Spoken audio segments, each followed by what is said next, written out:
One autumn morning, my world collapsed. I discovered my wife, Lori, had been entangled in a deceitful affair with Todd, a man I once called friend. The betrayal cut deep, transforming my love into a cold, calculated fury. I installed hidden cameras, capturing their every sordid act. My plan was set. At our anniversary party, I revealed the footage, shattering her facade and exposing her lies. This wasn't just a marriage ending. It was a battlefield of revenge. Watch as I tear apart the life she thought she could keep hidden. I enjoy watching it. Last night I tossed and turned a lot. Sleep didn't want to come. The cool breeze coming through the open window smelled of the lake. The fresh scent of the plants mixed with a damp smell from the lake that had a little hint of fish. I took a deep breath. Just as I was starting to feel awake in the dark of early autumn, my phone rang. I love my iPhone. It's an amazing piece of technology that lets me do things I could never imagine doing just 10 years ago. But this time, the loud ringing made to be heard over the noise at my job, along with the vibration, gave me chills. Even if I couldn't hear it well, it felt unsettling. I tapped the button on the screen and the call connected. The voice on the other end was shaky and cried. It sounded nothing like usual, but I recognized it right away. "Mark, are you there? I'm not sure where you are, but can you come home to talk? Mark, I can't live without you. I want us to go back to how we were. I love you. I've always loved you. I didn't see it until you left and got involved with that awful person. I'm done with Todd. Actually, you ended it for me. I called him and said it was over. I never want to see him again. I told him goodbye, and I meant it forever." She said it all in a rush, then paused, waiting for my response. After a long silence, she spoke again. "Mark, I won't let you throw away 25 years together. I'm serious. I said goodbye to him, and I mean it this time." There was a mix of want and sadness in her voice. Finally, I spoke with a cold tone. "You should have called back. It's too late for goodbyes." I heard her sob. Then the call dropped. I was about to hang up when I heard her voice again, more urgent this time. "Dad, please. You don't know what she's going through. She's lost a lot of weight. She has dark circles under her eyes. She had to go to the hospital again. Don't you care? I think she's not in her right mind. I know it's not your fault. You gave her a chance. But you have to help her." The voice on the phone belonged to my daughter. I felt bad for her, stuck between two troubles, especially since she partly caused this. But she was smarter than her mother and learned fast. When my wife picked up the phone again and started talking about forgiveness, I thought about how all this began. Just a few weeks ago, I thought I was one of the luckiest people. Not in a religious sense, since I'm not very religious, but because I had everything I could want. Now, I'm not Bill Gates, but I'm the best Mark Brown I can be. I run a family business my father started over 50 years ago. Things were good enough for me to live comfortably. I always earned enough to pay my bills and put the rest back into the business. When I retire, I'll get a good amount of money. My father started this practice. It was a smart move because the business was truly family-owned. Because he didn't take a fixed salary, he was able to leave nothing for his second wife in their divorce. I had never thought of it that way. My father was quite a ladies' man, even into old age. I've always loved my family the most. Now everything is probably different. I remember my happiest times, and now they seem far away. Memories of good times with Lori and Katie flash in my mind. I turn each memory over, looking for lies or truth, trying to figure out if I truly lived those moments. My daughter was the one who led me to the mess that broke our family. So, her need to fix things didn't come from a place of love. I remember when it all started. It was a Friday night. I was cutting the grass in the backyard. I usually did that on Saturdays, but the next day I was going to a car show. Besides my family, my favorite thing was my 2009 Mustang GT. I had just finished cleaning and polishing the car and put it in the garage to keep it safe. Katie, my 24-year-old daughter, drove into our driveway and gave me a quick hug. Then she went inside to find her mother. After a bit, they came back out, talking animatedly about something Katie was dealing with. Katie had been married for a couple of years to a great guy, Eric. He was everything I wanted in a son-in-law. He loved Katie, worked hard, and paid for his own college. After graduating, he got a job and built a life with her. He didn't drink too much or party hard. and he helped with chores at home. They had some money troubles like many young couples do, but nothing they couldn't handle. I watched Lori and Katie while mowing the lawn. I knew at this point I wasn't needed. Usually, Katie would talk to Lori first, tell her what she needed, and then they'd come to me for money to buy things Katie wanted but couldn't afford. I knew I would probably end up giving them what they asked for. I could never say no to my girls, but they always needed to stick together. This time, though, something felt different. As I rode up on the lawnmower, I noticed they were deep in talk. They seemed to forget I was there. As I got closer, I heard them clearly. "Catherine, how could you be so stupid?" Lori shouted. "It wasn't a big deal," Katie replied, sounding defensive. "It just happened. It was just more exciting. I don't even think about leaving Eric, but he can be so boring sometimes." "He's your husband, Catherine. You really need to think about him. He loves you and would do anything for you. If things are boring, you should just talk to him and do something to make it fun again." "I can't believe my daughter could be so foolish," Lori sighed. "I thought there might be trouble already. They've only been married for 2 years, though. It's nothing major." "Mom, I just wanted to do it again, just to make sure," Katie said. I turned off the lawnmower because I felt my daughter might have done something serious. When the lawnmower quieted down, both women looked at me with anger. "Mark, talk some sense into your daughter," Lori said. "She went to a party last night while Eric was working. She got drunk and apparently slept with some guy she met there." "Mom, why don't you just tell everyone?" Katie yelled. "You and Dad are still together." Hearing that felt like a punch to the stomach. My wife looked shocked at my reaction. "Mark, I'm sorry, I really am," she started. "Just stay away from me," I said sharply. "What's happening here, Katie?" I asked her, noticing her fear and confusion. "You didn't know, did you? So she lied to me about what she told you," I said to Catherine. "Remember my face. That's exactly what Eric will look like when you tell him what you did. You need to go home and tell him now, because hiding it will only make it worse." "Mark, we need to talk," Lori said softly. "No way, Dad. If it's going to hurt him as much as it hurts you, I'm not telling him," Katie replied defiantly. "You will definitely lose him, because it's always worse when someone hears it from someone else. I swear, if you don't tell him, I will. I might just call him now," I said. "Why does Eric need a lawyer?" Katie asked. "Maybe he wants a divorce," I said. "Mark, you're upset," Lori said. "I know that, and upset is putting it lightly," I snapped. "For years I treated you like you were perfect. Name one thing you've ever wanted that I haven't given you. Now I find out I'm married to someone who cheats and my daughter is doing the same thing." "Mark, I know I messed up," Lori said gently. "Think about how I feel. I bragged about my family. I told everyone about my beautiful wife and daughter. You both meant everything to me. You're why I worked so hard, but not anymore," I said, lowering my voice. "I learned to accept my losses and move on in work, and now it feels like this is a huge loss too." "Well, it's good you know how I feel, Lori. It's better than having to explain it," I said coldly. "Who's this guy, I want to know?" I said firmly, pointing to the ground. "What are you going to do?" Lori asked carefully. "I'm going to confront him," I said. "Mark, he has a wife too. They have their problems and—" "Are you saying we don't have problems?" I shouted, and they both took a step back. "I'm going to the Mustang show tomorrow," I said, trying to calm down. "Okay, I'll go with you," Lori said slowly. "Not a chance.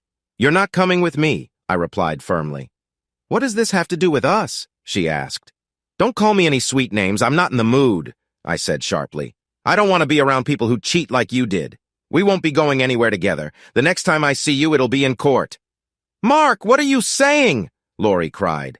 "I told you I'm done. I'm filing for divorce after the show. When I get back, I want you to pack your things and leave my house. Mark, please, I love you. I don't want a divorce," she pleaded. "And I didn't want to be married to someone who cheats, but now this is what I have to deal with," I said firmly. "Now we can talk this out if you just give me a chance." She started to cry. "Lori, I gave you a chance." When he asked who it was, she didn't tell me. That showed me that protecting him meant more to her than our marriage. I spoke firmly. "But it doesn't matter," she cut in. "But it does. You cared so much about his marriage when you should have worried about us. You made a mistake, just like in everything else. I'm going to take legal action against him for ruining our marriage. I will find out who he is in court. I'll have his wife come to testify about how she felt when she found out. If they don't have money, I'll help her get a divorce to make his life even worse. I looked at her again. The truth was, she didn't really know me. Minutes passed, and then I changed my mind. Now, as I said, I'll finish cutting the grass and go to the hotel tonight. I'll be back from the car show tomorrow, and I want you to take your things from my house. Mark, please, she pleaded. But I started the lawnmower again. When the engine roared to life, I stopped it. Catherine, remember what I said? You better tell Eric. If you don't, I will. Then I started the mower again and drove away to finish the lawn. As I mowed, I realized that none of this made much sense. I felt like I was losing my mind. After finding out about Lori's betrayal, I was going crazy. My thoughts were racing. My life felt like a lie. Nothing I had hoped for or worked for in the past 25 years mattered because it wasn't real. Mowing the grass and heading to a car show felt like I was missing something important. But I was actually trying to find some normalcy. I needed some routine to make sense of my life. Lori and Katie shouted at each other for a while as I slowly moved around the yard. Eventually, Katie got tired of yelling at her mother and left. Then Lori just sat there looking at me for a long time. Each time I got close to her, it seemed like she wanted to say something, but I never slowed down or looked her way. When I finished, I parked the mower in the garage and went upstairs to pack for the night. Mark, can we please talk? She asked, tears in her eyes as I was about to leave the room. I paused and looked around, feeling uncertain. What are you doing? She asked. I took one last look at my home, at the life we had shared. We can fix this, she said, still crying. I know we can fix this if we try. But only one of us wants to try, I replied firmly. My home in rural Ohio was only 30 minutes from the Michigan border and about 90 minutes from Detroit. The auto show I was going to was at Ford headquarters in Dearborn, Michigan. It was a big event showcasing the Mustang and everything Ford had to offer. Showing my Mustang and checking out the Ford products would help clear my mind and allow me to think calmly. Who knows? I might even stay and watch the NASCAR race on Sunday. As I thought about it, I realized I would have more time than I thought. All the sacrifices I made to keep my family happy didn't mean anything in the end. While I drove, I got lost in memories. I thought back to when I met Lori in college. I saw her at a party with her shiny black hair and bright blue eyes. Like many people in her small Midwestern college, she wasn't from there. She was with a big guy who didn't pay her much attention. Then he left her alone. I didn't care if they were dating. I saw my chance, and I wasn't going to let it slip away. I grabbed 2 beers and made my way over to her. She looked up and I handed her one, but she shook her head. I don't drink, she said. That's good, I replied. Why? She asked. Sometimes I feel out of place here. Everyone else is drunk, she said. That's good because I don't drink either, but I might need both of these beers for courage, I said. She gave me a puzzled look, but her smile brightened up the room. If you don't drink, why do you need 2 beers? She asked. It helps calm my nerves, I replied. What makes you so nervous? She asked, looking at me. Standing next to the most beautiful woman in the room makes me nervous, I said. Her smile grew even wider. Well, that's nice to hear, she said. Too bad not everyone feels that way, and you won't be around long. I'd stay as long as you want me to, I said eagerly. I wouldn't mind if you stuck around. She smiled again, but then her expression changed. I'm not the one you need to worry about, she said, thinking of the guy she had called her boyfriend in a light way. If you don't like him, maybe you deserve someone who cares more, I said. She smiled briefly, but then it faded.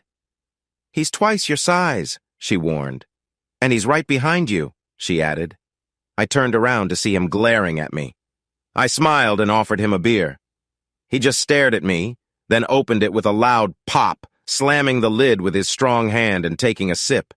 He drank his beer in 2 big gulps, each time letting out a loud burp that made his friends laugh.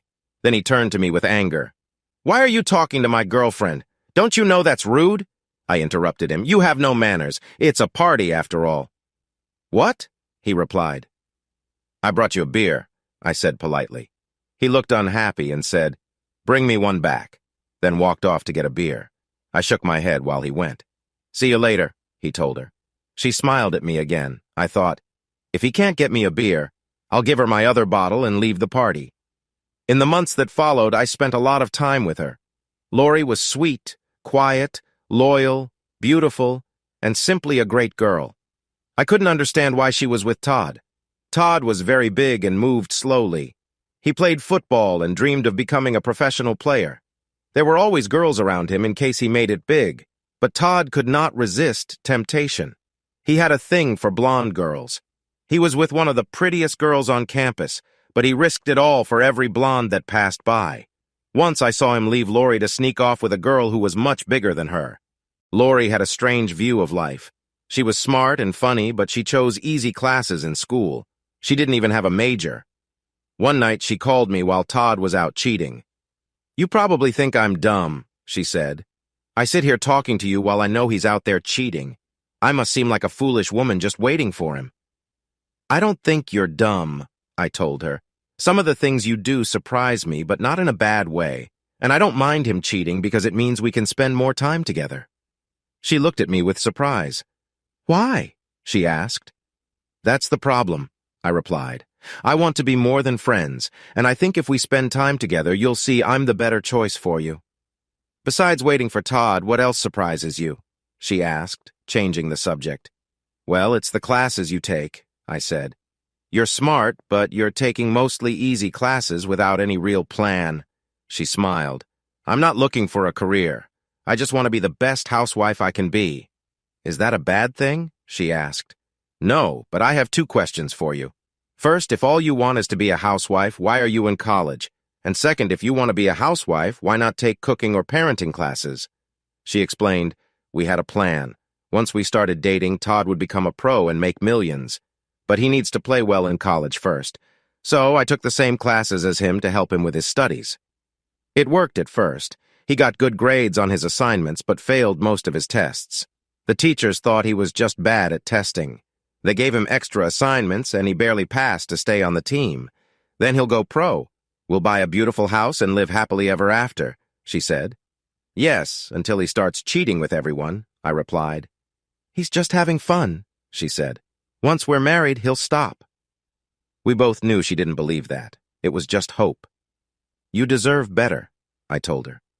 Then we looked into each other's eyes and suddenly we kissed. It was a strong and passionate kiss. Just when I was really getting into it, she pushed me away. "No," she said.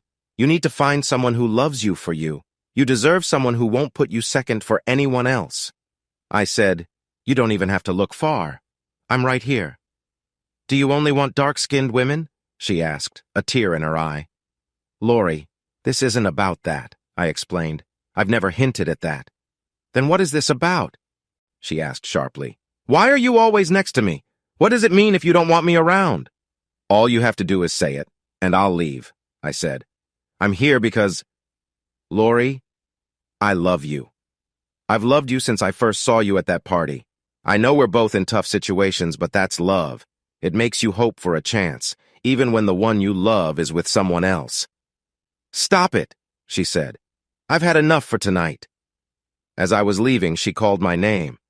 "I'll see you tomorrow." "That's the thing about love," I said. "It makes you feel like getting hurt is okay." Then I walked away, thinking of how I had spent my college years longing for a girl who was about to marry someone else. I've missed out on some good chances in my life. I'm not a bad person. In the last 2 years, I had many chances to start relationships or meet other girls. But most of these girls were not right for me. They just weren't Lori. It was strange, but in the end, things turned out well for me. That Christmas, before Lori went back home, she gave me a present. It was a bottle of cologne. She told me to wear it for her. Even if it smelled awful, I would still wear it proudly. The end of the school year was also unusual. The last time I saw Lori before summer break, I was too excited about all the things I planned to do. I knew I would work with my family to learn more, and I wanted to go camping and do other fun things. I was ready for a break. Lori didn't seem as happy about the summer break. The last time we met, she didn't want to let go of my hand. "Don't wear my cologne for other girls this summer," she said. "I promise," I replied, feeling sad inside. "I will miss you a lot," she said, and I thought I saw tears in her eyes. "It's only 3 months," I told her. I want to see what kind of engineer I can be, so I will work hard and earn money for us to have fun. It's too long, she said. Time will fly by, I replied. Come on, Mark, she said. I think I love you too. Why does life have to be so hard? She started to cry, slipped something into my hand, and then ran away. I was shocked by her confession that she loved me, and I felt like my brain stopped working. When I looked at my hand, I saw that she had given me a piece of paper with her phone number on it. It said, "Call me," and I did. Back then, long-distance calls cost a lot. I think I spent a lot of my summer earnings just calling her in Missouri. I later found out I talked to her more than Todd did, and he lived right next door. When school started again in the fall, I was in for a surprise.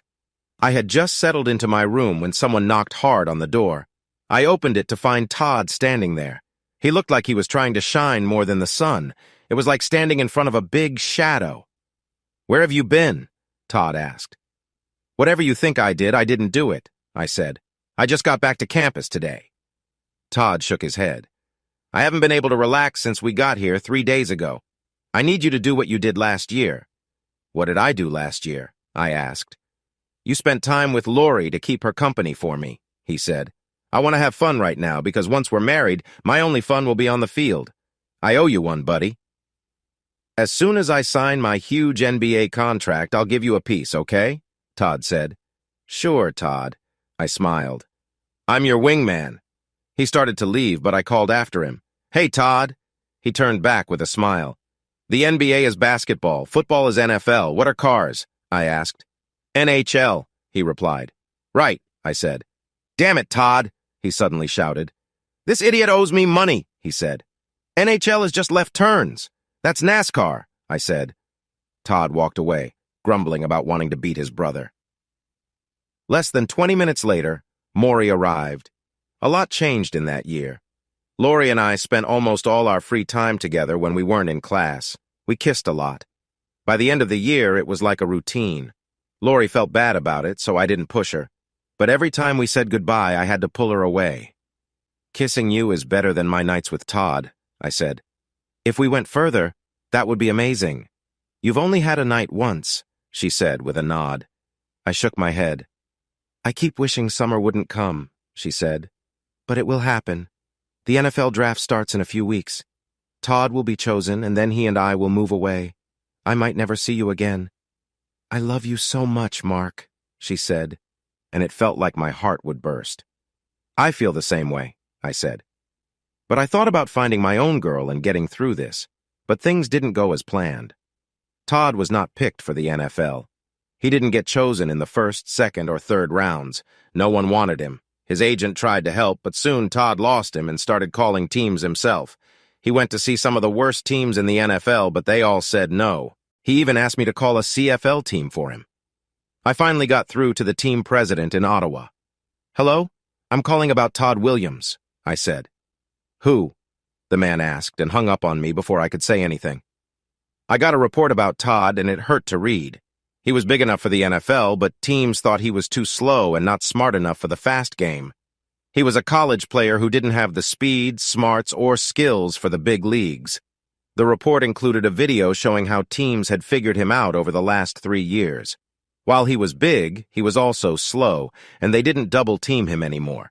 The video showed players lining up against Todd and quickly getting past him before he could move. It was painful to watch.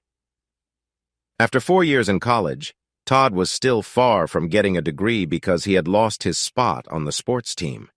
He had planned his life around being an athlete, and when that fell apart, he didn't know what to do next. Todd felt very sad during the last 2 weeks of school. He didn't go to class. Instead, he drank too much and made bad choices. Lori, his girlfriend, acted like it was okay. She told me, "It's good. Todd will figure out what's next." She also said I shouldn't leave her. If Todd had succeeded, we would have already moved on and I would miss Lori, so this just gives me more time with her. I looked at Lori with surprise. From the first time we met, I felt like she was someone I could never fully have. When she told me she loved me too, I enjoyed hearing it, but I always wondered where her heart really lay. "Don't look at me like that," she said playfully. "I've been telling you for a while I love you too. It confuses me." She explained that she felt she would marry Todd because that's what her family expects. It felt like if she didn't marry him, her whole world would fall apart. What she said made me think she wasn't sure about her feelings for either of us. She spent a lot more time with me in the last 2 years. Todd was often out with friends or being with other girls. I believed if I tried hard enough, I could show her I was the better choice. But I told myself I was ready to let her go at the end of the school year. That was a lie because I loved her so much. When you love someone that much, you want what's best for them, even if it's not what you want. So I listened to her without pushing her in any way, hoping she would pick me. I dreamed about a happy life with her. I wanted to do everything to make her smile, but I wouldn't beg or pressure her. I would leave it to fate. I took a chance on my life, and surprisingly, things started to change step by step. The first change was when Lori and Todd decided to stay in Illinois instead of going back to Missouri, which Todd thought would be embarrassing. Todd was supposed to find a job, but he could only play football, and he wasn't good at it. They got a tiny apartment, but Todd switched jobs often and didn't succeed at any. Todd also stayed depressed, spending what little money they had to watch NFL, CFL, and arena games. He didn't care about being in shape anymore and soon began to gain a lot of weight. One good thing about them staying in Illinois was I could see Lori as much as I wanted. She didn't share her problems with me, but she told me every day how much she loved me. I first realized they were struggling when she said she had to find a waitress job, which was harder than she thought.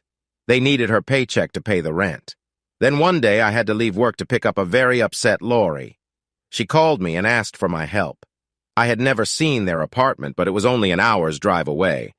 My job wasn't easy. I worked in a small family business. I wanted to find my own path, so instead of joining the family company right after college, I took a job elsewhere. My family was not happy. They expected me to take over the business after graduating. Of the 3 brothers, I was the only one who didn't stay in the family business. My older brother Jeff became a teacher, and my other brother Michael became a writer because he didn't want to work in production either. They both got a small yearly amount from the family company, which meant they didn't need to worry about money. While my father's health got worse, my brothers thought I should quit college and step into the family business.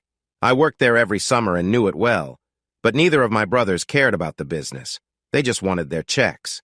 So when I took a job at another company, it made everyone angry. Eventually, my father confronted me. "What are you doing?" he asked. "What do you mean?" I replied. "Look at your job," he said. "You are one of the lowest managers here. No one even knows what you can do. You have to get approval from 3 or 4 people for everything. You never see the production. What's the point? Why stay in a boring job when you can run your own company? You own a company, Mark. I know we don't always get along, but my doctors say I have less than a year to live. I'll leave everything to you. Your brothers only care about their share. They haven't even visited the office in over 10 years. Everything will belong to you, Mark." Surprisingly, he lived much longer than any doctor expected. He even got to see his granddaughter born. In those 3 years, I learned a lot from my dad. I found out that the company had only lost money once, and that was because my dad had to pay a lot to my stepmother during their divorce. After that, he didn't trust anyone anymore. So, to protect the company, he put it in a family trust. This way, it wouldn't be part of marital property. If I ever got divorced, my wife or my brother's wives couldn't get anything from the company. He also showed me how to manage money in clever ways. He declared he earned $200 a week, but his life looked like someone making over $100,000 a year. The company allowed him some extra funds he could use for things like house payments or anything he wanted. But after the divorce, he never wanted to give away anything to a woman if he could help it. So, even if his next wife took half his income, it would only be $100 a week. Later, I understood why this was important. But the day I drove to Lori's apartment, I was shocked. I couldn't believe she lived in such a shabby place. I had taken over the company about 3 months before. I had only made 2 big purchases, my house and a car, the first of the Mustang series. I was nervous to park my car outside her building. Luckily, I didn't have to. When I arrived, Lori was sitting on a bench by the door, crying. She had a small suitcase next to her while she ran to me. Todd was still in their apartment. He yelled out the window, "You can have her this time! She's useless anyway! Since we met, she just waits for me to get rich so she can live off me! You need a woman who's only around when she wants something!" Then he shut the window, and I never saw him again. As we drove to my office, Lori shared her story. She had worked on every shift possible. She had just finished 2 double shifts back-to-back. She had worked 6 of the last 24 hours. When she came home, she found Todd with another woman. During their fight, he told her she was silly to think he would change. He was still acting like he was in college. He thought he didn't need to stop until they were married in a few months. He believed he was saving money by having his girlfriend over instead of paying for a motel room. The other woman was in Lori's robe reading a wedding magazine. Lori was furious when she noticed it. She grabbed some things and threw them in her suitcase, then called me. I had to get back to work, so we bought lunch and ate in my office. I asked Lori what she wanted to do. I told her I'd help with anything she needed. She didn't want to go back to Missouri, even though I offered to pay for the flight. She decided to stay away from Todd for a week and then give him a choice. Either treat her better or they would split up. History wasn't my favorite subject in school, but that day felt important. We had lunch in my office, and I gave Lori my credit card and sent her and my secretary to the mall to buy what she needed. I moved her into my guest room, and she never left. It felt like we had never been apart. Somehow, she never went back to Todd. A few weeks later, I introduced her to my brothers and stepmother during a family gathering. My stepmother said I shouldn't let Lori go. "She's the one you should marry," she said. "Mom," I replied, thinking about Todd. Then Lori said, "I was just waiting for you to ask." That shocked me, but I knew I couldn't let my chance slip away. I got down on one knee. "Lori, I don't have a ring yet, but if you say yes, we'll go pick one out tomorrow." "Yes!" she yelled, cutting me off. Everything started to speed up after that. My stepmother and Lori, along with my brother's wives, began planning the wedding. The next day, Lori called her parents to explain everything. They flew out the next weekend to meet me and understand why their daughter's fiancé wouldn't marry her. Her father spoke to Todd, and when he returned, he pulled me aside to give me his blessing. No one mentioned Todd again, but I could tell that he angered Lori's father in some way. For the next 20 years, I thought I kept my promise to make Lori the happiest woman in the world, but I realized later that this might not have been true. My drive to Michigan was shorter than I expected. It felt like my Mustang flew as I thought about my life. I even had to check my speedometer a few times. I found a motel near Dearborn and settled in for a few hours of sleep before the car show. I set my alarm for 8 a.m. When my phone rang, I thought it was time to wake up, but it was only 7 o'clock. My phone was ringing. "Hello?" I answered.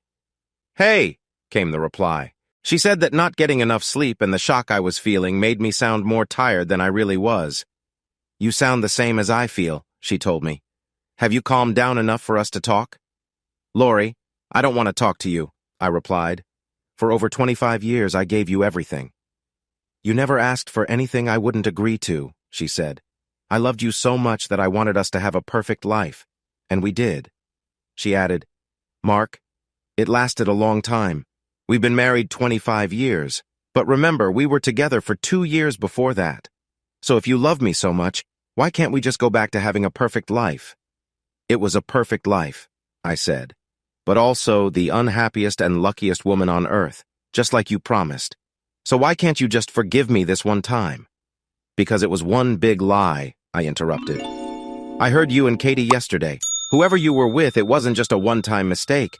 It wasn't just curiosity or a drunken mistake. This was a long-term plan. That means you felt something for her. Even though I loved you, as I always said, you didn't feel the same way about me. You might think I'm just jealous or complaining, but it hurts to be betrayed by someone I loved and trusted more than anyone in the world." "But it's not," she started. "It is," I cut her off. "The best thing you can do, Lori, is listen to me. Just pack your things and leave my house. Leave before I get home tomorrow. After that, we can talk through lawyers." "Mark, what are you saying?" she shouted. "We've been together for almost 30 years. This isn't a reason for divorce. I can stop and we can work through this. It will take time, but things will get back to normal." "That was the dumbest thing you could have said," I snapped. "When you said, 'I'll stop.'" It only made me realize that this is still happening. "Lori, don't stop. Just go." I need to find someone to spend the rest of my life with. I'll be 50 in 2 years. Before she could reply, I hung up. I was so angry that going back to sleep was impossible. She called again. When I saw her name on the screen, I let it go to voicemail. Then I blocked her number. I arrived at the car show early. There were already many cars there. As soon as I found my spot, I got to work cleaning my car. I used tire cleaner and polish, making sure every part of my black and chrome car was shiny. Once I was done, I walked around taking photos of the cars I liked. I smiled at some people, but didn't talk much. Lori and I used to chat with others about our cars and what we would do with them. This time, I didn't feel ready for those conversations. I ran into a few people I knew from past shows. Everything was fine until someone asked where my wife was. I just smiled and said, "At home," without saying more. It was tough to stay polite when I had a big hole in my heart from missing Lori. The whole time I kept looking at parts to upgrade my car. I tried to avoid talking, thinking that if I stayed silent, they wouldn't know how foolish I felt.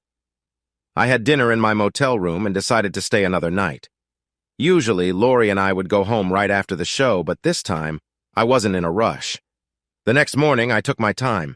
I pulled into my driveway around mid-afternoon and was surprised to see Lori's car there. My brother-in-law's car was there too, along with a rental car. I thought Lori wanted to keep her Cadillac, so she had rented a car.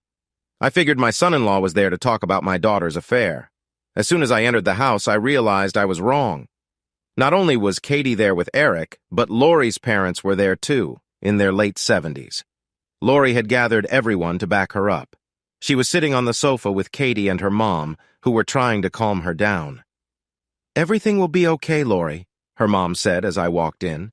She looked at me even before I shut the door. "Why are you still here?" I asked. Everyone else looked surprised by my cold tone. "Listen," I said, "you can keep the car. Unlike you, I keep my word. When I gave you that car, it became yours.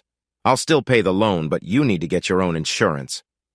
"Mark," my father-in-law said, "we need to sit down and talk about this. You're acting too fast over what might be a misunderstanding. You've always been a great son-in-law and a reasonable person. I've been glad that Lori married you and not that football player."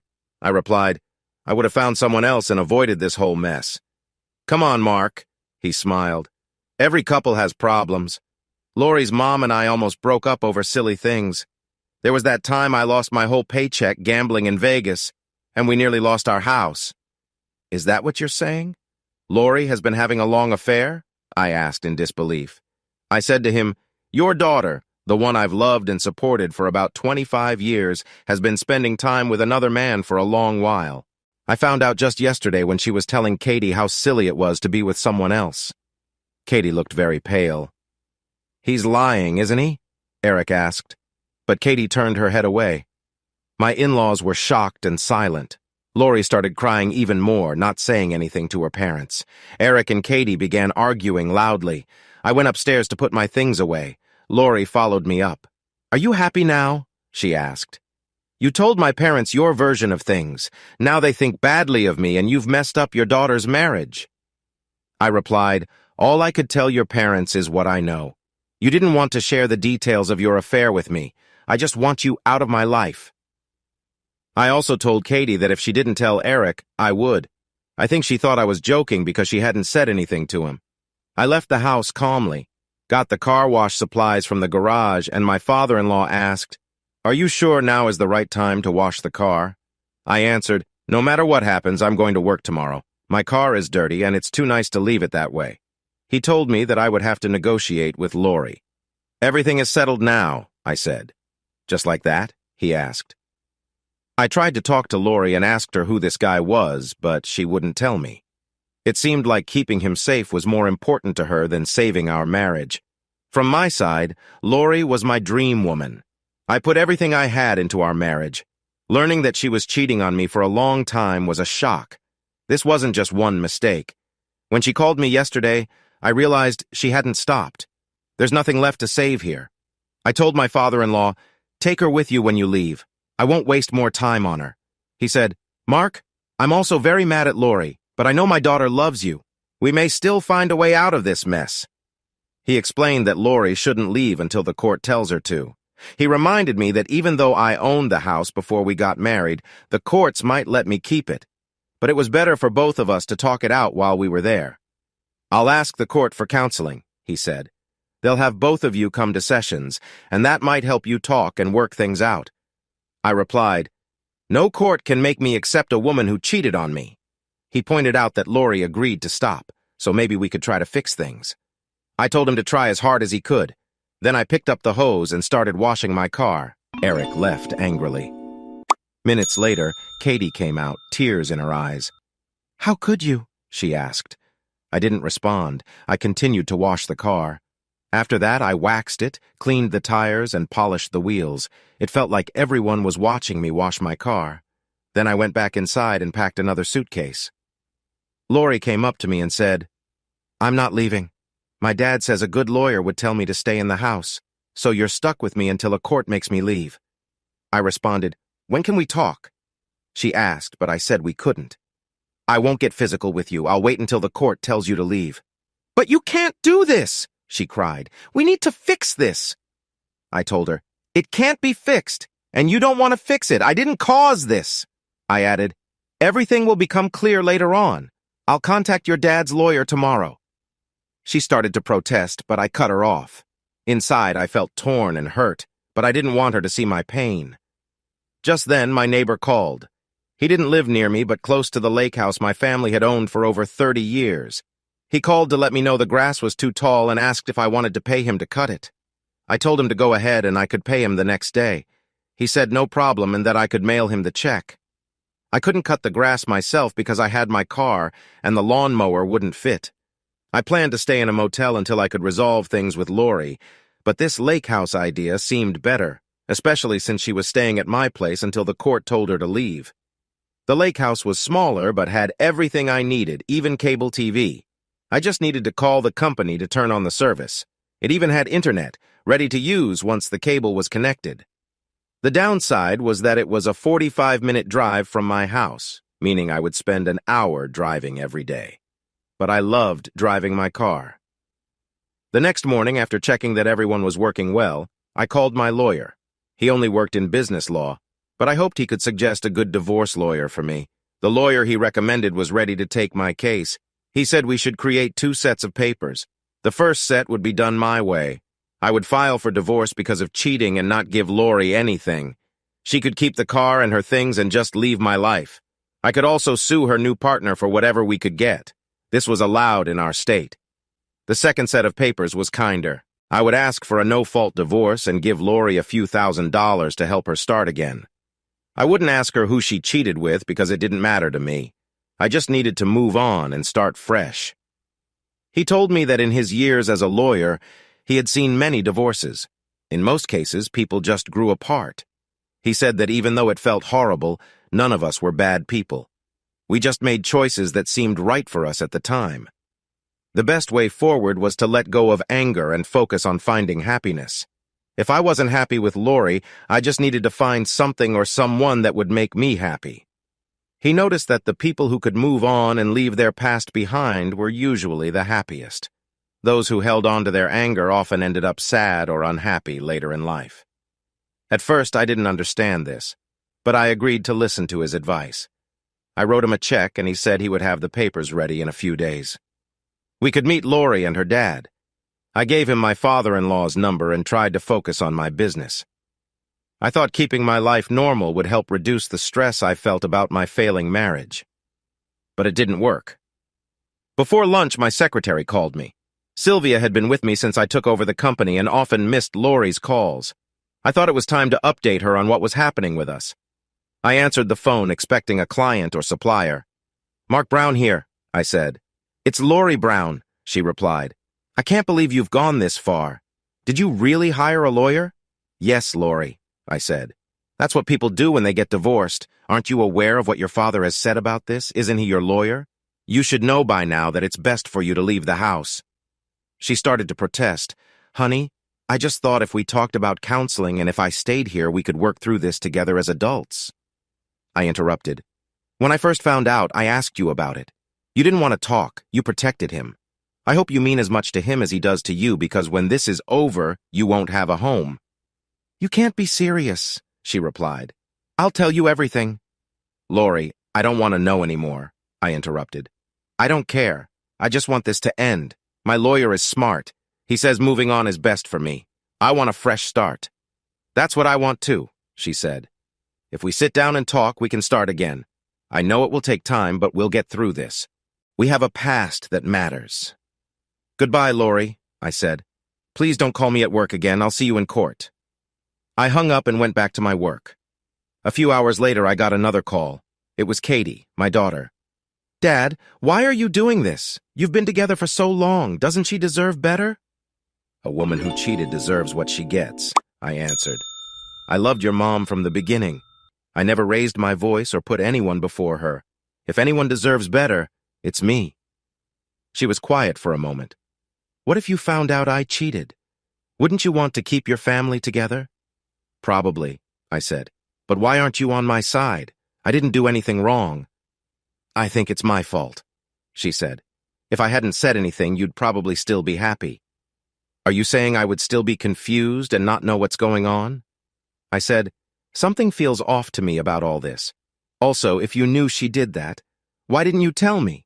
Have I ever been a bad dad to you, Katie? Have I treated you badly? Why don't I get the same love and care you showed her? Katie started to cry and said, I just don't know, Dad. I'm really sorry. I should have told you, but she said it was over and you were okay with it. You also didn't need to tell Eric. He's really upset with me right now, and it hurts. He used to look at me like you look at your mom. That's part of why I fell for him. But now, when he looks at me, it feels different.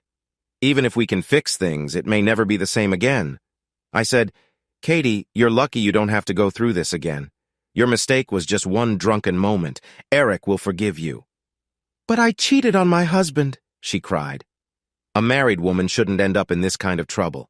You knew what you were doing and let it happen because you thought Eric was boring. You even asked her if you should try it again. You're lucky. Like I said, Eric is upset with you. But he loves you. He might be mad for a while, but since it only happened once and he doesn't know you're thinking about doing it again, he'll forgive you. But what you did was wrong. And me too. I hope you've learned from this. I have, she said. Is this really the end? I've seen what life is like with Eric angry at me. I never want to see what happens if he leaves me. I thought I knew what love was, but when he wouldn't talk to me, I realized how much I care about him. One reason he seems boring is that he works so many hours to pay our bills. I'm glad you see that, I said. But Daddy, what about Mommy? She asked. She also wants to fix things with you. This is different, I said. Your mom wasn't drunk. She cheated on me and has been doing it for a long time. She made a choice and I just don't think I can trust her again. It's better to go our separate ways. Dad, she doesn't want this. She loves you. I don't think she can handle this alone. That's not my problem anymore, I said. Her lover can take care of her now. I have nothing against either of them. I just don't want to be caught in this anymore. I have to get back to work now. I hope everything goes well for you and Eric. 3 days later, I saw my wife again in my lawyer's office. She looked nice, dressed well, and her hair was done. She looked pretty much the same as before, but I noticed some wrinkles I hadn't seen before. What are you looking at? She asked. I was just thinking about how beautiful you are and how I'm supposed to move on now. You really don't have to, she smiled. Yes, I really should, I replied. It will take time, but I'll be okay eventually. Her smile faded. Mark, we need to stop this before it's too late. My lawyer said, we are here to talk about the divorce and decide what to do next. We're here because your husband wanted to talk and give you a chance to decide how we go forward. He's been honest about everything, and we hope you can be as well. Why should I? She asked sharply. I don't want a divorce. I love my husband, and we belong together. This is silly. I'll do anything to stop this. My father-in-law told Lori to calm down. My lawyer then showed her 2 sets of papers. What is this? Lori's dad asked. There are 2 ways we can go, my lawyer said. I prefer a no-contest, no-fault divorce. It's faster and less stressful for everyone. But if she doesn't want to settle, we will go another way. My client can negotiate, but that's the only offer he'll make. This is nonsense, my father-in-law said. He's pushing her out with nothing. She has cheated on me for years, I said. She won't even say how long or with whom. Let him care for her. Our marriage is over. I tried to be good all this time. I loved her and didn't cheat on her. I loved you too and didn't cheat on you, she suddenly said. What do you call what you did? You went off with someone else for years and now you think I should just... My lawyer nudged me and I fell silent. I will ask the court to order counseling, my father-in-law said. They still care about each other. This marriage can be saved. We don't need to file for divorce. My lawyer said, my client agrees to counseling and will pay for it. You can pick the counselor. No, I started, but he gave me a look that quieted me. But if the counseling doesn't help, you need to decide how we will proceed with the divorce. You understand that court records are public, right? He asked her. She looked at him, confused. Everyone in the neighborhood knows about your divorce, and they all want to see the reasons behind it. But if you go for a no-fault divorce, you don't have to explain anything. You can share whatever story you like. Lori's face stayed blank. Half the town might judge you, but she said, I won't let go of my husband without a fight. My father-in-law chimed in, this isn't right. Where did these records come from? He must have more money than he lets on. That car he got her, how can he afford that on $200 a week? And they don't even have kids to support. My lawyer mentioned that usually judges only make someone pay child support for a limited time, maybe 3 to 4 years. Even though he owned the house before they got married, most likely he would keep it. He might end up paying around $115,000, spread out over 3 years. How is that fair? I asked. I supported her and gave her everything she wanted for 25 years while she was with another man. I wanted to love someone who would love me back forever. I felt like I wasted my best years on a liar. She's leaving with more than just a god, I thought. I wished for someone to grow old with and to share grandchildren with. Instead, I felt like I got leftovers from a temporary wife and a permanent cheater. Don't you see, Dad? I complained. I went into this with good intentions. We made vows with our family and friends, but only I took them seriously. If this were a business deal, I could sue her for breaking the agreement. The room grew quiet, and I could see tears rolling down Lori's face. You don't get it. You have what you wanted, she cried. I love you, Mark. I always have. We could still grow old together. I wanted it too. I replied, but we are stuck now. I don't see progress. My lawyer suggested a fresh approach. I should warn you that I don't need to tell you all the details. If Mrs. Brown doesn't find a solution soon, I will file for divorce based on her cheating. Please think it over. Lori shook her head. Let me know when you find a therapist, he said. It shouldn't take more than 3 days. I will make sure my client attends. Why can't I just tell him who the therapist is? Lori asked. We will only meet at the sessions, I replied. I don't want to talk to you outside of therapy. Why not? She asked. My father said it would be better if I came home instead of staying in a hotel for a month. It makes sense to sleep in separate rooms if you want, he said. This is still your home. I replied, but we are starting a divorce. I don't want to say or do anything that could be used against me in court. I had already found another place to stay. Why are you doing this? Lori asked, tears in her eyes. You don't even want to try and fix our relationship. You want to throw away 25 years? I answered.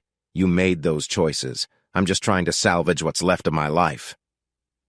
Lori and her dad likely found a therapist already. My lawyer called about an hour later with the details. He checked the therapist out and said she seemed nice and professional. Our first meeting was set for the next evening. Lori really believed therapy would help us. The therapist was a big woman with large glasses, and her kind smile made her seem warm and friendly. Let's arrange the chairs, she said.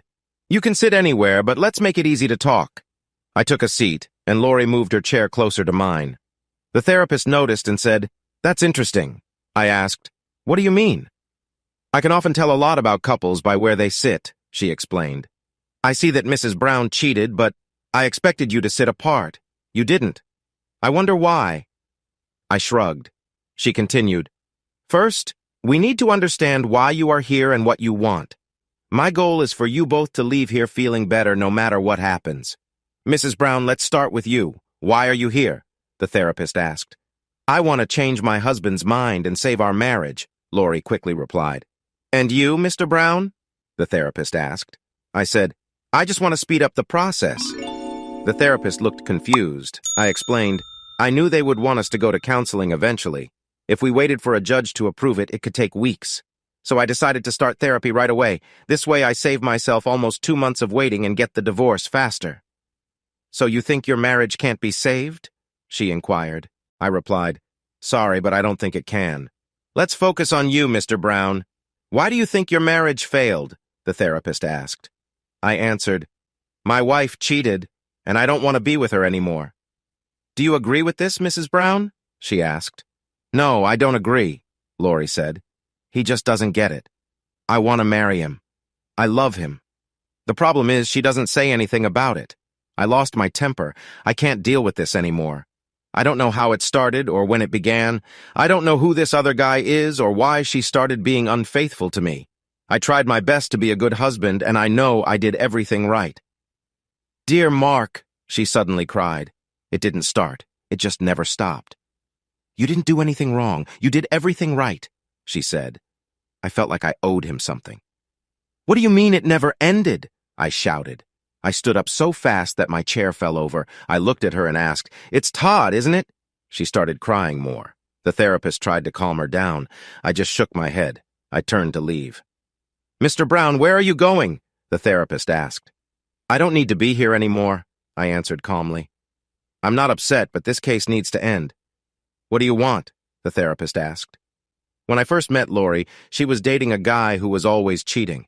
I just found out that she married me while she was still with him. I never started anything with her before we got married. It seemed like she never stopped seeing him.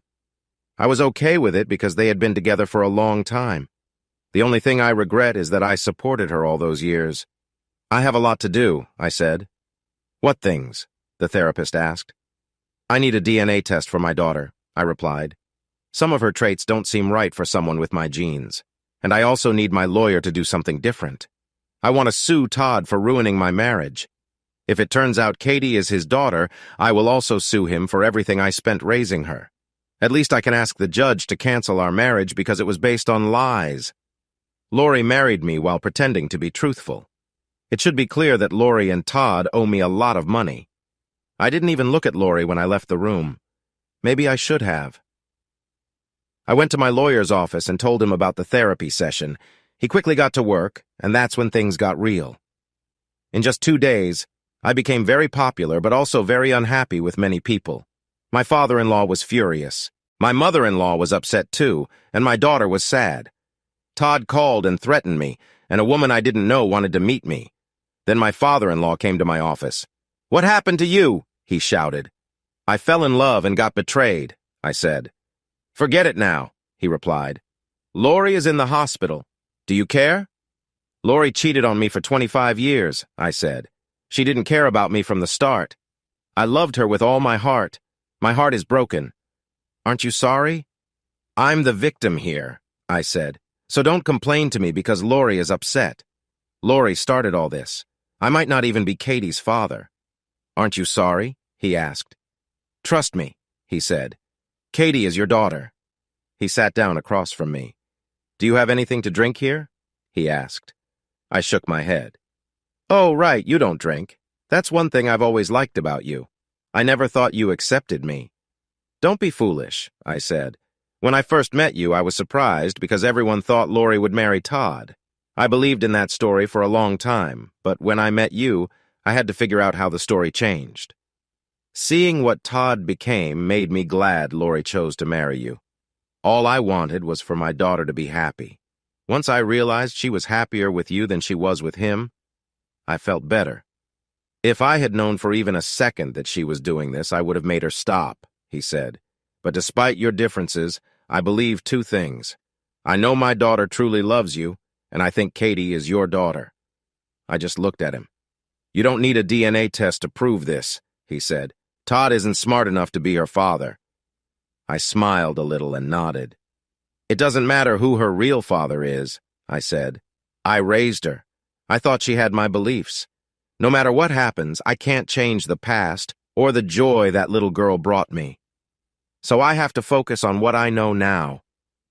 I'm a businessman, so if Katie ends up being Todd's child, he will have to pay me for ruining my marriage.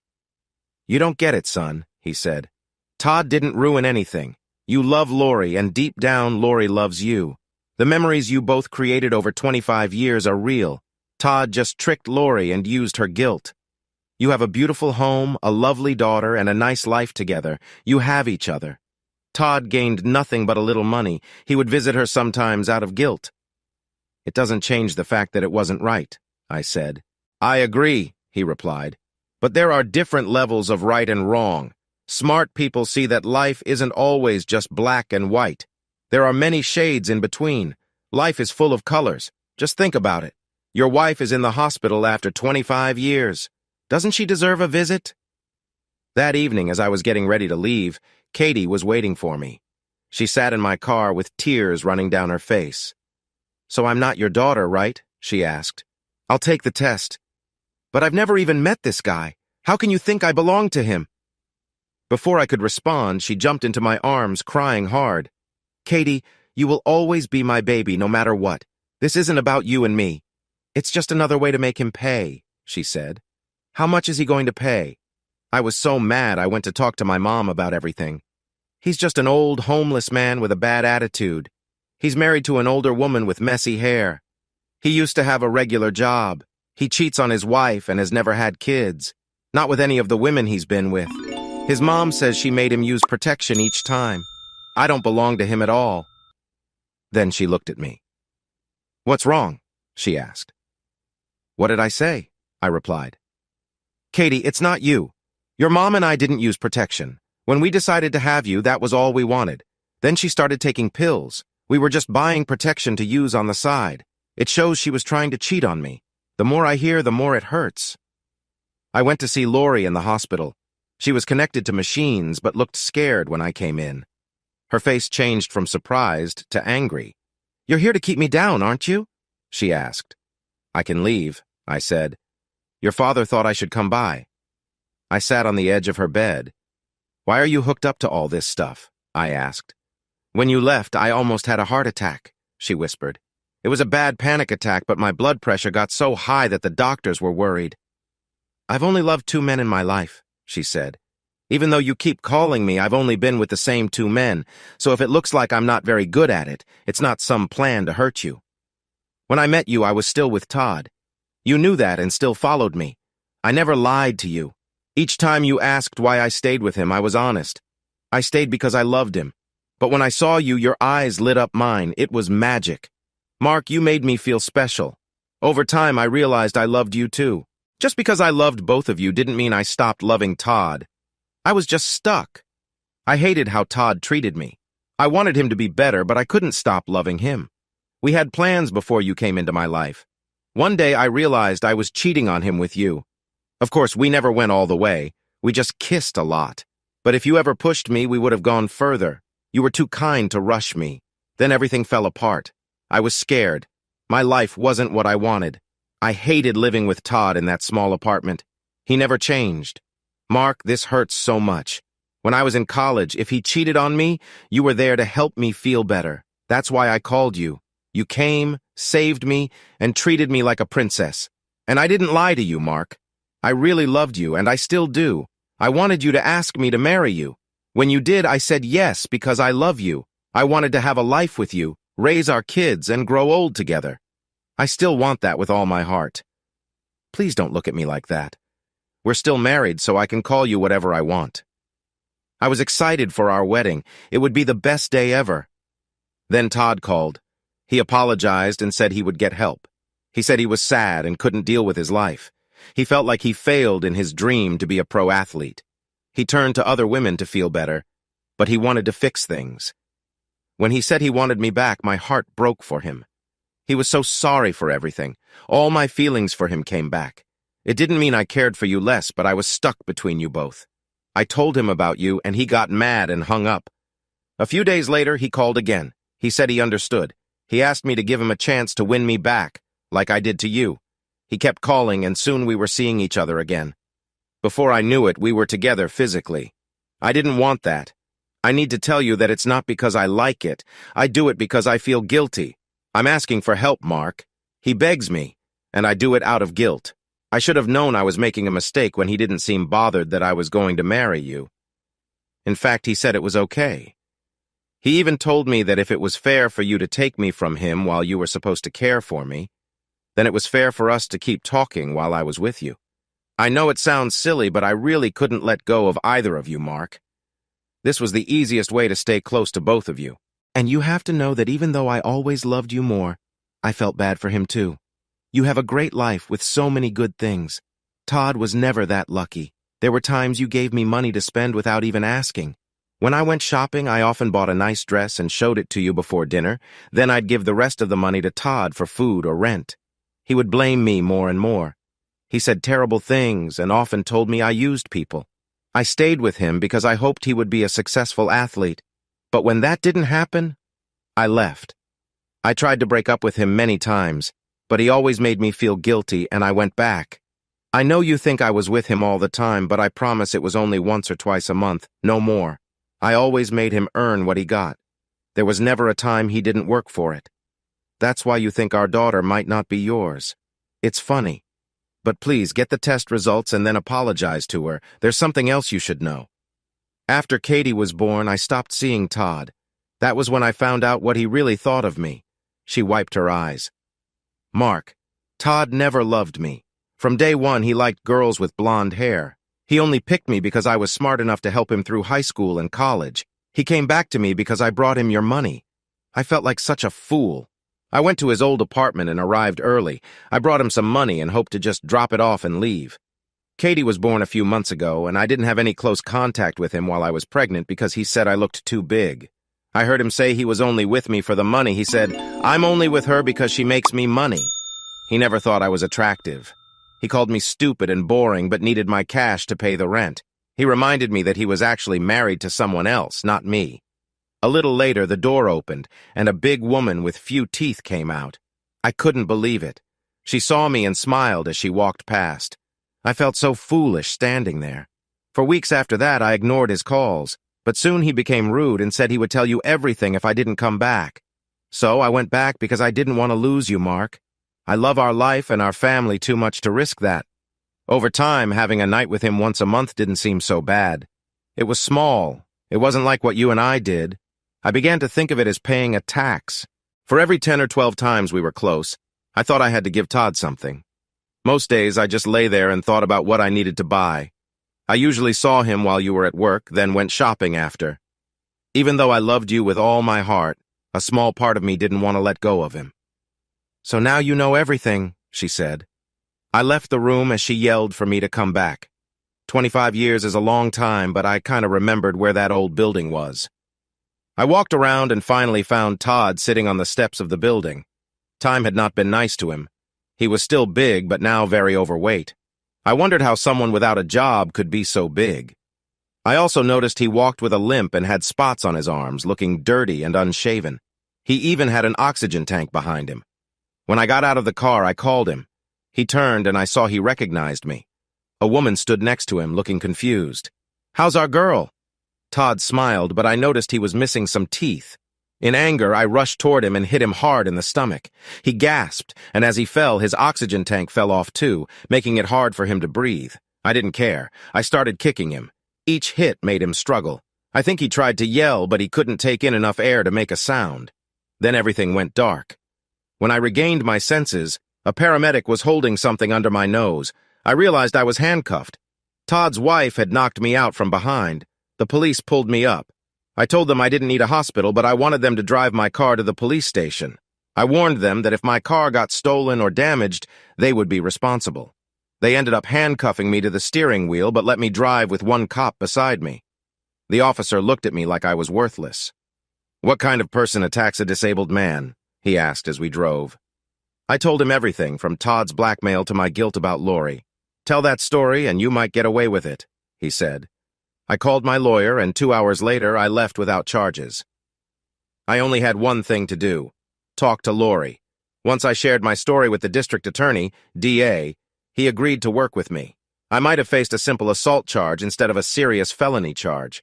My lawyer accused Todd of trying to blackmail Lori and take money from me using her. The DA said I needed proof to charge Todd. My lawyer got Lori to confess. Todd agreed to drop all charges against me if I did the same, so I couldn't sue him for what he did to my marriage. But I then realized that suing Todd would waste my time and money. He didn't have anything, and he was in poor health. He wouldn't be around much longer. Lori agreed to help me if I spoke to her again. When she left the hospital, they wanted to keep her for another week. I agreed and went back to my place. Lori's father kept calling, asking me to reconsider the divorce. He said Lori was getting better and was excited to see me. He met Todd and said Todd was no longer a threat to me or my marriage. Lori even called from the hospital, asking me to come back earlier than planned. When I walked into her room again, she looked almost as healthy as she had in the lawyer's office. "Hello, honey," she said with a big smile. "What makes you so happy?" I asked. "I was able to help you," she replied. "Also, you saw Todd. He's not a threat to us. I have news about our daughter, too." She smiled. "She really is your daughter, just like Maury Povich would say. You are the father, so everything will be fine for us." I wanted to believe her. "You helped me, but to do that, I had to agree to talk with you." "Lori, for 25 years, I gave you everything you wanted without question. I needed help, but you blackmailed me to get it. And about Todd being a threat, you missed two important things. First, I love you with all my heart. When you feel this way, you find out that a small part of your wife still belongs to another man. The man can be weak or sick, but he can still be a threat. And you still haven't done the one thing that could convince me it's over between you two. You never really told me it was all over." She looked surprised. "One last thing about Katie. I always knew she was my daughter. I just wanted to push you so she would act like it. She has traits from both of us. She can learn from her mistakes. But I had to shock her because she was too clever and could justify her actions." "But you helped me more than you realize." We told the DA the sad story about Todd, and that helped drop the charges against me. It's a matter of public record. That means I can use it in my case against you and end this marriage. You'll have some time before this starts, so you should begin packing your things from my house. As her heart monitor began to beep more wildly, I said goodbye and left. 3 weeks later, I stood on a cruise ship leaning against the railing. The ship was massive, and when I looked down at the water, I felt uneasy. I always had a slight fear of heights. I didn't see it as a flaw, just common sense to be careful near something dangerous. I still had a week left on my 2-week cruise in the Caribbean. It was a chilly morning, so I put on a sweatshirt I had from a car event last year. My phone rang, and I checked the screen. I was surprised someone from home would call so early, but remembered we were in a different time zone. It was nearly noon in Illinois. My brothers often called me during work hours with silly questions. What's the point of being on vacation if they call me every 5 minutes? I thought. Lori's number was blocked, so she couldn't reach me if she tried. My lawyer also called with updates about the case, but thankfully he only called once a day. Suddenly I felt someone tug on my sleeve. I turned around but didn't see anyone. When I looked back at the ocean, I heard a voice behind me. "That's pretty rude," the girl said. I turned again and saw a girl with wild red curls. She was much shorter than me, probably just about 4 feet 11. She had a cute face with freckles and big green eyes. "Are you going to jump?" she asked. "No way," I said sharply. "Why would you even ask that?"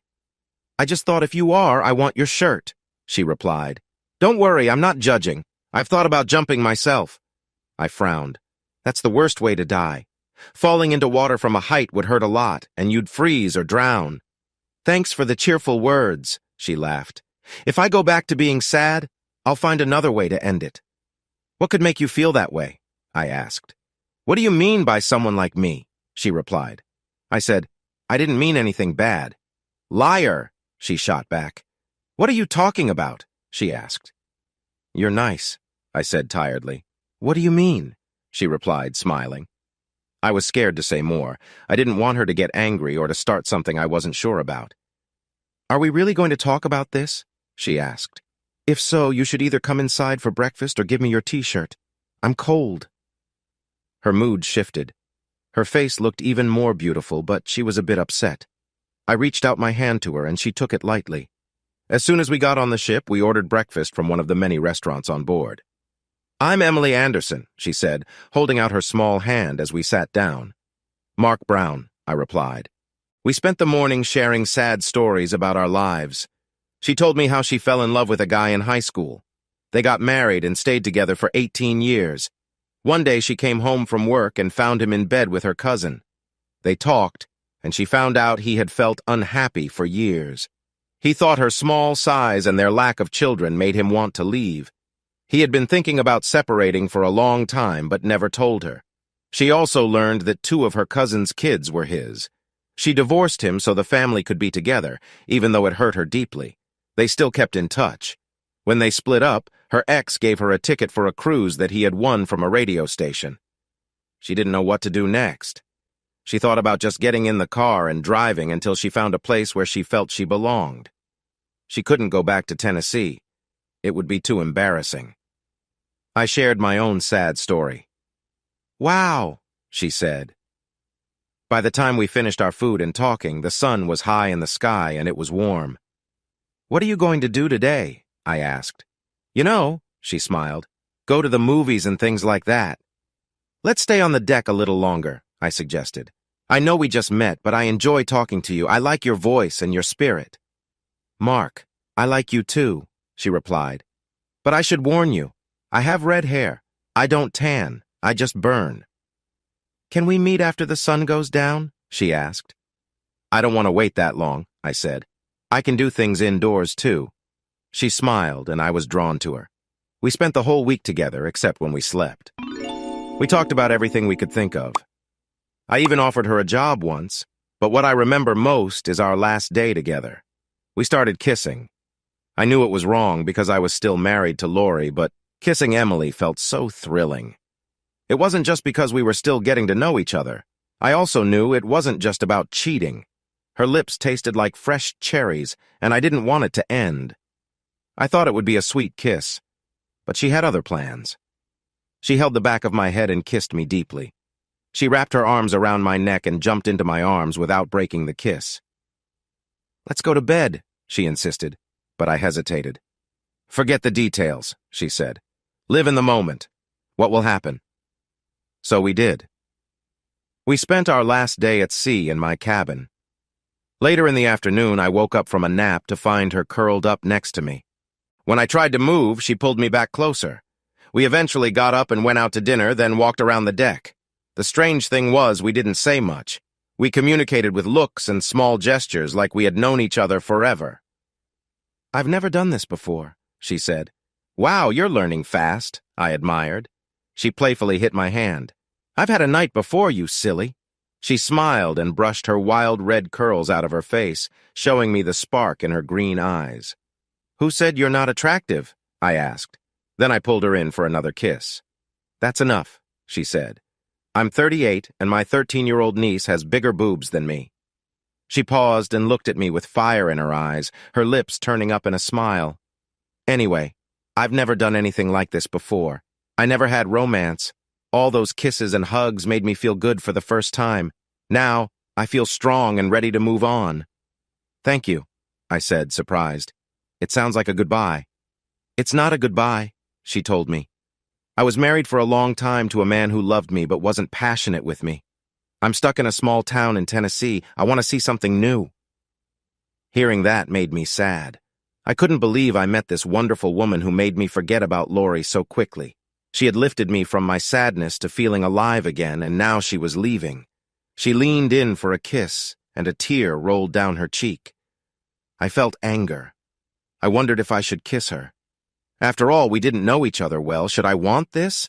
How could I stop myself from kissing her again? Should I just let go of my worries? But if I didn't, things would never be the same.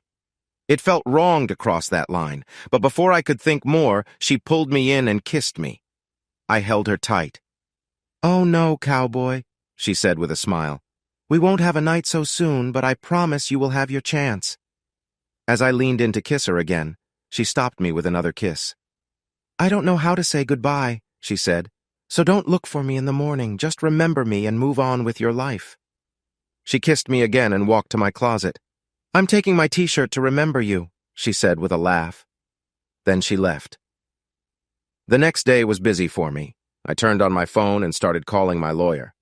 My daughter and brothers were mad at me for being gone for a week. When I got home, I went right to work. My brothers, who were not getting along, left without saying anything. My older brother, who was a teacher, called the other brother an idiot but didn't explain why. He just walked out. When my other brother left, he told me I needed to find someone to take my place at work because he was done. Later, my secretary told me that my brothers really didn't do anything while I was away. Both of them ended up getting involved with our receptionist. This caused more problems as they began to get in each other's way. My secretary eventually fired the receptionist, but by then it was too late. My brothers were too busy fighting to focus on work. We each sent texts to each other's wives about what happened. It seemed like we would all soon be single, like our father before us. I talked to my lawyer and learned that the judge felt sorry for me but would not end my marriage because of fraud. However, he would agree to a divorce if we could work out a fair deal. My lawyer spoke with Lori's father for over a week, but they couldn't agree because he was just waiting for me to return so Lori could talk to me. Finally, my lawyer got Lori to move out of my house on the condition that I would meet her right when I got back. I went to see her at her small house as planned. "I'm here," I said. "What do you want to talk about?" "The same thing I always do," she replied. For the next 30 minutes, she made every excuse she could think of to say her affairs never hurt me. She insisted I was wrong and said that my jealousy about her being with Todd was pointless. "Why was it okay for you to spend time with me when I was with him, but not okay for me to spend time with Todd now?" she questioned. "It's your ego. It's simple," I said. I pointed out that it was fine for her to share her time with me when I was his, but now she wouldn't share anything. Then she made her final point. "Mark, I've always loved you both," she said. "Maybe you treated me better because you have money and more advantages. I can't leave him while he's sick. Mark, he won't live 5 more years. Most of the time he can barely get up," she continued. I smiled. "Oh, so you think it's funny that he can't get up?" she asked, frowning. I shook my head. "No, I just realized something. That cruise I took with you helped a lot. It taught me to see things differently. I felt sad that our marriage wasn't working. I loved her so much that I believed she was the only woman for me. During the divorce, I was troubled by one thing, but I just figured it out." "What is it?" she asked. "I kept trying to negotiate and compromise when I didn't need to. You didn't try at all to save our marriage. You weren't willing to do anything. You're still with him, aren't you? You still want to be with him," I said, laughing a little. "You can't let him go, can you? Just like I couldn't let you go in college," she replied. I shrugged. "You don't have to," I told her. She smiled. "What about the divorce?" she asked. "Forget it," I said. "I was spending so much money on lawyers that it just didn't make sense anymore. I can't wait for you to come home," she said excitedly. "Yeah, tell that to Todd," I replied. When she reached for me, I stepped back and turned to leave. "Mark, what's wrong?" she asked. I wanted a kiss. "Kiss? Todd?" I said. "You have no reason to be jealous," she insisted. "I'm not jealous," I replied. "I don't care what you do anymore. But you will end up with me," she said. "Who says this is a victory?" I asked.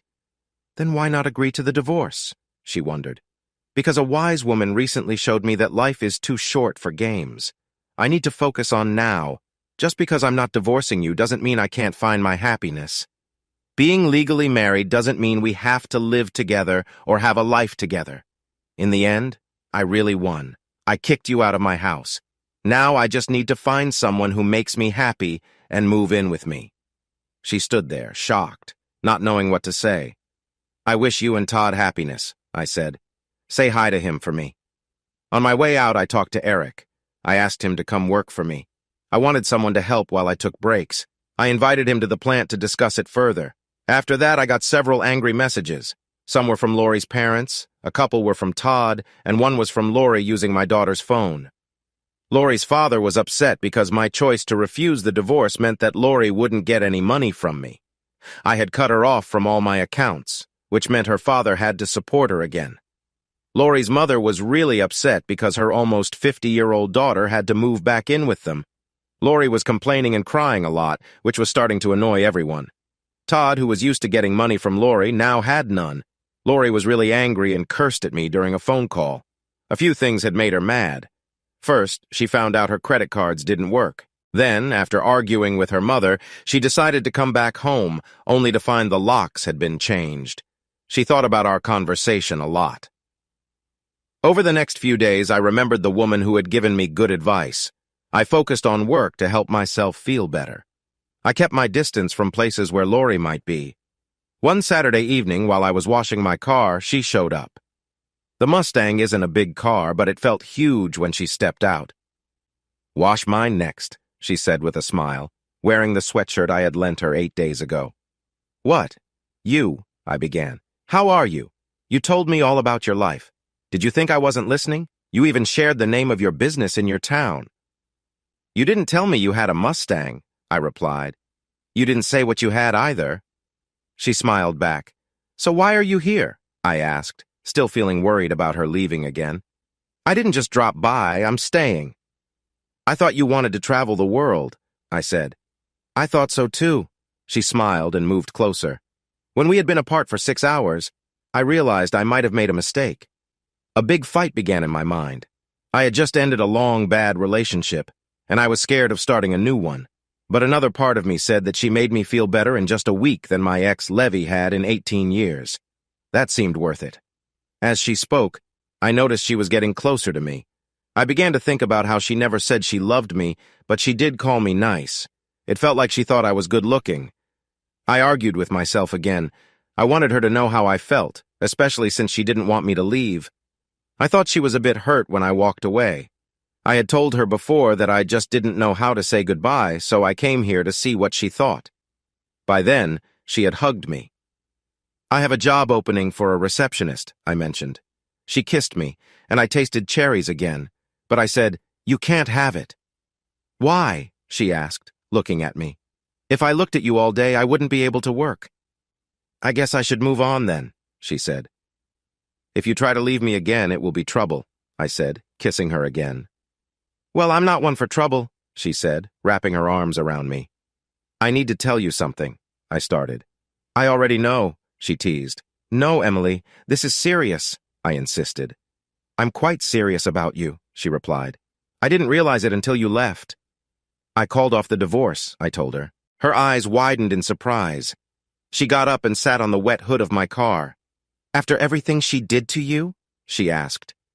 "The judge didn't take the cheating into account. He agreed to the divorce if we could settle on the money," I explained. "Just write her a check," she said.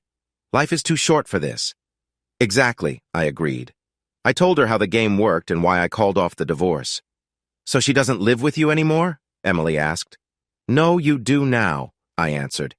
"Aren't you just saying this because you still want her?" she asked. "I forgot about her the day I met you," I said. "That's enough for me," she told me. From that moment, Emily and I picked up where we left off on the ship. We stayed together and never parted ways again. She would even come to the factory when she missed me, which happened a lot. Slowly, she won over everyone in my life. My secretary was the first to like her, and Eric soon followed. My daughter, who thought she would hate Emily, ended up becoming friends with her almost instantly. Katie warned me that Lori knew about Emily and was very upset. I was ready for trouble. Lori's father showed up and wanted to talk. "Is it true that some girl lives with you?" he asked. I just nodded. "Is it true she's a teenager?" he questioned. I started laughing. "No, Dad, she's 38 years old. She's just small." "Does she understand that you are married, and she is keeping you from fixing your relationship with your wife?" he asked. "She's not someone who gets married but still sees her college boyfriend," I replied. "She's not someone who cannot let him go, even after 25 years of marriage. She looks after someone who cheated on her many times and only wanted her for my money. So, between the two, I prefer Emily," I said. I gave Lori plenty of time to decide what she wanted. In the end, she couldn't let him go, so I let go of her and moved on. She wouldn't give me a divorce, so I had to cope without one. Thankfully, I found someone who truly wanted me, just as I am. We are happy, and that is what matters most. "But what about Lori?" he asked. "She loves you. She's unhappy without you." "She said she's fine," I replied. "I saw her just last week. She just can't move on. She made her choice, and I made mine." A few days later, the meeting I expected finally happened. I wish I could have been there to see it, but Amy told me everything. It was a nice day, and Emily was outside under a big awning, staying cool from the hot sun. She was reading a book and wearing a swim top and shorts. Then she heard someone knocking on the fence. "You can come in through the garage! It's open!" she shouted, thinking it was a neighbor. When she looked up again, she saw a woman looking at her with anger. "So you're the one," Emily said with a smile. "Get out of my house!" Lori yelled. "Last time I checked, this was Mark's house," Emily replied calmly. "He calls it our home, so I guess it's my home too." "You lost the right to call it home when you started seeing your ex-boyfriend," Lori said, shocked. She didn't think Emily knew all this. "My daughter and son-in-law think you are a good person." Lori tried a different approach. "Good women don't live with married men. They move on when they love them. And when men stay married just because their exes won't give them a divorce." "Lori, you can't have them both. You made your choice a long time ago," Emily answered. "Let Mark go. He'll give you more money," Lori shouted. "I don't want money." "You're stupid," Lori screamed. "I want my husband back." "You can't bring him back," Emily said calmly. "That ship has already sailed. You made your choice. Now live with it. What I don't get is why Mark clearly loved you. You had a wonderful daughter. Why did you choose a man who didn't care for you instead of someone who loved you like Mark did?" "Honestly, I don't know," Lori said. "I should have let go of Todd a long time ago, but I didn't. Even when Mark found out, I was still trying to find a way to have them both. I guess I love Mark, but I feel bad for Todd. Mark was your husband. You should not have put anyone before him. When you got married, he became your priority," Emily said. "He was my priority," Lori said back. "But I still had a life outside our marriage. I'm an adult. I can have friends. Mark doesn't get to choose my friends. I was his wife, not a servant." "I shouldn't have to do whatever he says," Lori insisted. "You don't have to anymore," Emily replied. "But at least we know where we stand. And I love him enough to not hide my friends from him. If he doesn't like one of my friends, that friend will leave. But I bet he feels the same way about me. He probably felt that way about you." "What do you mean?" Lori laughed. "Mark has loved me most of his life. I can have him back any time. All I have to do is call him. This whole thing between us is just about one problem. As soon as one of us gives in, it's over, and we'll be together again. I just came to warn you." "I wouldn't stay if I were you. I hope you haven't unpacked everything because you'll have to pack up soon," I said when I got home that evening. Amy told me everything. We had a quiet dinner and went to bed, but not to sleep. The next morning I thought we should get away for a bit, so I took us to our cabin. She liked it there. She enjoyed the lake and the cool forest around it. The fresh air and the sound of birds inspired us, and we felt very energetic. The weekend was going to be great until Lori called. I hoped the call didn't wake Emily. When Lori kept giving me a hard time about how much she still loved me and kept saying she was finally over Todd, I told her again, "Forget it, Lori, it's over between us." "When I told him it was over," she said, "I told him it was final. I said goodbye." "I told you, Lori, it's too late to say goodbye." I hung up and put my thoughts about my ex-wife aside. I returned to bed where I belonged, wrapping the blanket tighter around myself and the little redhead who now shared not just my bed, but also my heart. "Mom," she purred, not fully awake yet. "Are you going to charm me again?"